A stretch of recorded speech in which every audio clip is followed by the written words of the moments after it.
अंधतामिष रौरव महारौरव कालसूत्र अस्य पत्रवन शुक्रमुख अंधकूप क्रमी भोजन संघर्ष तप्त सूर्मी वज्रकंटक सालमली वैतरणी कुयोग प्राणरोध विशेषण लाला भक्ष अभिजी अहिपायन क्षार कर्णम रक्षकण भोजन शूलप्रूत दंडसूत अवध निरोधन और सूची मुख, ये 28 नरक बताए हैं। आइए इनमें से कुछ नरकों की व्याख्या करते हैं। पहला बताया तामिस नरक, जो व्यक्ति दूसरी स्त्रियों को पहला फुसला करके उनके साथ में दुष्कर्म करता है, उसे तामिस नरक में डाल दिया जाता है। वहां एक लोहे की स्त्री बनाई जाती है और इसे अग्नि के द्वारा तपा करके लाल किया जाता है और फिर इस गर्म लोहे से इस व्यक्ति को बार बार चिपकाया जाता है। और यहाँ ऐसा भी नहीं है कि मर जाए, यह मरना नहीं होता। जब तक उसके किए गए पापों का हिसाब बराबर नहीं हो जाता तब तक ऐसे ये दंड दिया जाता है। वहां अन्न नहीं होता, जल पीने को नहीं मिलता,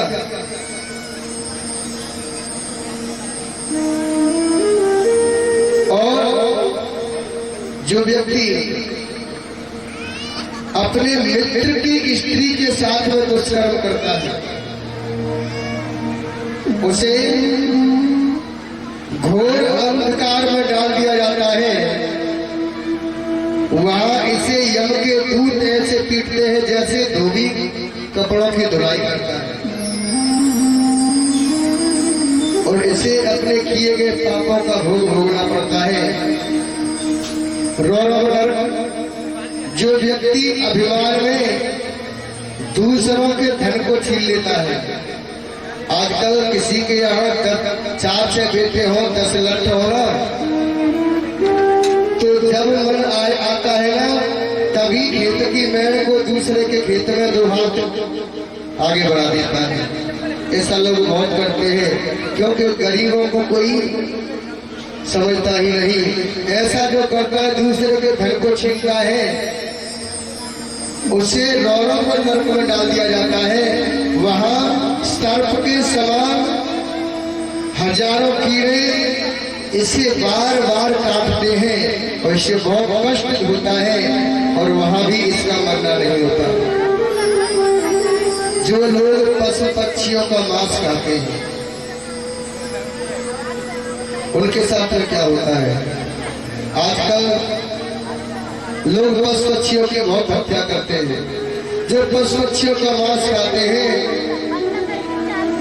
वहां उनके मांस को यही पशु पक्षी नोच करके खाते हैं और वहां ये मर नहीं सकता। कई वर्षों तक ये दंड भोगना पड़ता है। और जो लोग कहते हैं कि अंडा तो शाकाहारी है, अंडा को तो लोग शाकाहारी बताते हैं। अब अंडा जो खाते हैं वो सुन लीजिए, जो अंडा खाते हैं ना उन्हें खौलते हुए तेल में डाल दिया जाता है। एक बहुत बड़ी भट्टी होती है जिस पर कढ़ाई में हजारों मन तेल खौलता है और वह तेल इतना गर्म होता है उस तेल में इन्हें बार बार डाला जाता है, फिर बार बार निकाला जाता है। कालसूत्र, जो व्यक्ति माता पिता को सताता है, माता पिता की सेवा नहीं करते, बुढ़ापे में माता पिता को भोजन नहीं देते, गुरु संत और वेदों का अपमान करता है, पुराणों को नहीं मानता, तो इसे काल सूत्र नरक में डाल दिया जाता है। वहां 10,000 योजन की एक भूमि है जो अग्नि के द्वारा तांबे की तरह तपी हुई है, लाल है, और यहाँ बार बार इसे इस तपती हुई भूमि पर दौड़ाया जाता है। अश्वत्थ वन जो बिना आपत्ति आए हुए वैदिक मार्ग की अवहेलना करता है, पुराणों का सम्मान नहीं करता, वेद शास्त्रों को जो गालियां देता है, उसे अश्वत्थ वन में फेंक दिया जाता है। इस वन में जो वृक्ष होते हैं उनके पत्ते और डालियां तलवार की तरह पहने होते हैं, और बार बार इस व्यक्ति को इन तलवार के समान पहने पत्तों में फेंक दिया जाता है। इसके रक्त की एक एक बूंद बहती है।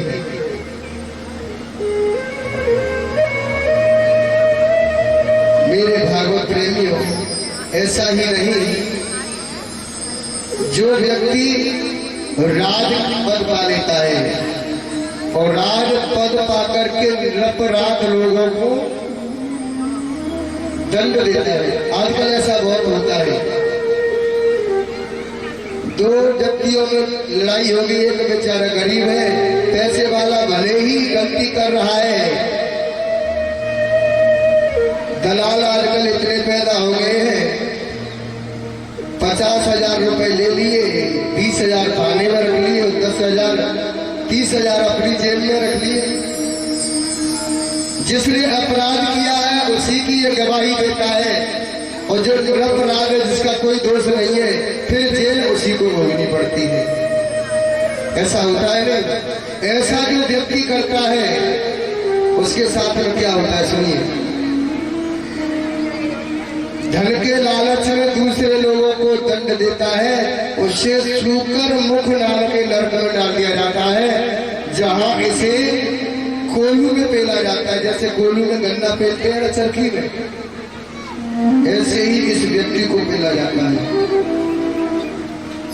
और जो व्यक्ति सर्प, बिच्छू, खटमल जैसे छोटे छोटे जीवों को मार देते हैं, चूहे छिपकली को मार देते हैं, ऐसे व्यक्तियों को अंधकूप नरक में डाल दिया जाता है।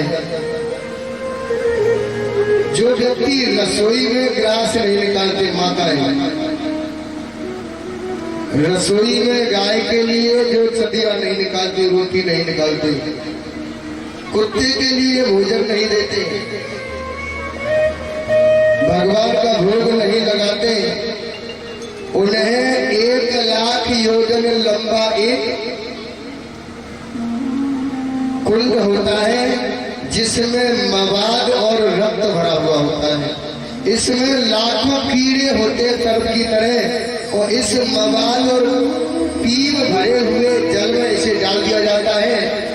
जो व्यक्ति गाय और कुत्ते के लिए रोटी नहीं निकालते, और उसमें रहने वाले हजारों कीड़े बार बार इनको नोच नोच करके किए गए पाप का दंड देते हैं। आजकल की माताएं होती है ना, अच्छा गाय की जो पहले नंबर की रोटी होती है उसे गाय को नहीं खिलाती, किसे देती है पता है? अपने पति को। आप गाय के भाग की रोटी खाओ और गैया का भाग खा करके गैया की तरह बिल्कुल सीधे हो जाओ, भोले भाले। और जो कुत्ते की रोटी होती है, सबसे अंतिम लास्ट वाली रोटी, उसे माता बहुत मोटी बनाती है। क्यों? उसमें घी बहुत ज्यादा आ जाए, और फिर खूब घी भर करके फिर पंखे की हवा में बैठ करके खाती है। कुत्ते के भाग की रोटी खाती है तो फिर देखो इन्हें कुत्ते का भाग खा खा करके गलियों में कैसे भौंकती है। आजा मेरी सौत, मैं देख रही हूँ, तू मेरी सौत जाओ, तू क्यों? इसलिए गाय किसी का भाग मत खाइए। गाय की रोटी गाय को दो, कुत्ते की रोटी कुत्ते को देनी चाहिए। राजा ने कहा, महाराज कभी जाने अनजाने में पाप हो जाते हैं, उनके लिए क्या करें? तो 5 महायज्ञ बताए। जो 5 महायज्ञ करते हैं उन्हें जीवन में छोटे मोटे पापों से छुटकारा मिल जाता है। अब 5 महायज्ञ कौन कौन से सुनिए। पहला यज्ञ है, सबसे पहले ही रोटी होती है, अग्नि को 5 आहुति दे। ओम प्राणाय स्वाहा, ओम अपानाय स्वाहा, ओम व्यानाय स्वाहा, ओम समानाय स्वाहा, ओम उदानाय स्वाहा। दूसरा महायज्ञ गाय के लिए रोटी निकाले। तीसरा महायज्ञ अपनी छतों के ऊपर कुछ अनाज के दाने फेंक दे, जिससे कि पक्षियों को अन्न मिले। चौथा महायज्ञ आटे में कुछ भूरा मिला करके जहाँ चींटियों के बिल हैं, उन चींटियों को अन्न डाले। पांचवा महायज्ञ होता है, आटे की छोटी छोटी गोलियां बना करके किसी जलाशय में डालें, जैसे जलाशय में रहने वाले मछली, मेढक इत्यादि, उनको भोजन मिल जाए तो उनकी उदर पूर्ति हो, तो छोटे मोटे पापों से छुटकारा मिल जाता है।